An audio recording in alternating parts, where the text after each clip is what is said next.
Hai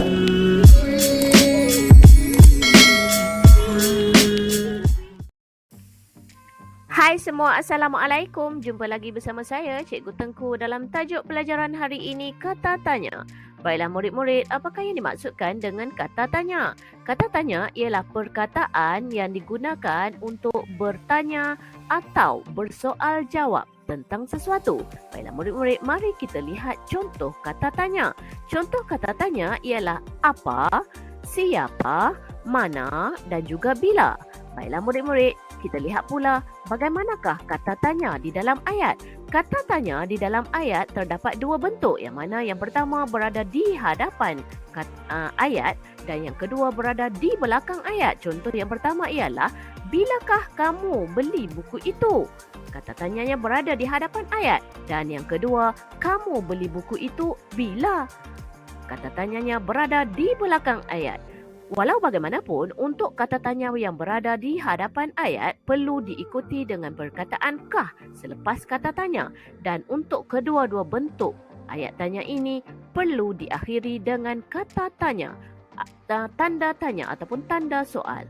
Baiklah murid-murid, kita teruskan pelajaran dengan melihat satu persatu kata tanya yang perlu kita pelajari untuk tahun 1. Baiklah, yang pertama, kata tanya apa ialah digunakan untuk menyoal benda, perkara ataupun tempat. Contoh ayatnya ialah, apakah barang dalam beg itu? Bentuk kedua, dalam beg itu ada barang apa? Seterusnya, siapa? Siapa digunakan untuk menyoal tentang orang. Contoh ayatnya ialah, siapakah yang bertugas hari ini? Bentuk kedua, murid-murid yang bertugas hari ini siapa? Seterusnya, mana? Mana digunakan untuk menyoal tentang tempat, benda ataupun orang. Contoh ayatnya ialah, di manakah rumah Amin? Rumah Amin di mana? Bentuk untuk benda pula, di manakah gunting saya? Gunting saya di mana? Seterusnya, untuk orang, di manakah kawan saya Ali? Dan bentuk kedua, Ali di mana? Baiklah murid-murid, kita teruskan dengan kata tanya bila. Bila digunakan untuk menyoal tentang masa. Contoh ayatnya ialah, bilakah majlis itu akan bermula? Bentuk ayat yang kata tanya berada di belakang pula ialah, majlis itu akan bermula bila? Baiklah murid-murid, kita teruskan pelajaran dengan membaca buku teks muka surat 69. Ini ialah paparan buku teks muka surat 69 yang bertajuk Beringat Sentiasa, dan aktivitinya ialah membina ayat dengan menggunakan kata tanya dengan betulnya.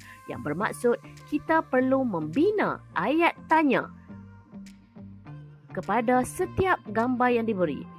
Jawapan telah diberikan kepada kita. Kita hanya perlu membina ayat tanya dengan kata tanya yang telah diberikan. Baiklah murid-murid, contoh di bahagian atas, gambar yang diberikan ialah gambar pondok pengawal keselamatan. Contoh ayat tanya yang boleh kita tanya untuk gambar di sebelah ini ialah, apakah nama pondok ini? Siapakah yang bertugas di sini? Bilakah pengawal keselamatan bertugas? Dan yang terakhir, di manakah letaknya pondok pengawal keselamatan? Baik murid-murid, mari kita lihat satu persatu bagi gambar dan soalan yang diberikan ini. Gambar yang pertama diberikan kata tanya siapa, dan jawapan telah diberikan kepada kita ialah, Cikgu Daniel sedang menasihati murid-murid. Ayat tanya yang boleh kita bina untuk gambar ini ialah, siapakah yang menasihati murid-murid? Untuk kedua, murid-murid dinasihati oleh siapa? Seterusnya, gambar yang kedua, kata tanya yang diberikan ialah mana? Dan jawapan yang diberikan ialah, murid-murid dilarang bermain di atas tangga. Ayat tanya yang boleh kita bina untuk gambar ini ialah, di manakah murid-murid dilarang bermain? Bentuk kedua, murid-murid dilarang bermain di mana? Seterusnya, gambar yang ketiga, kata tanya yang diberikan ialah apa?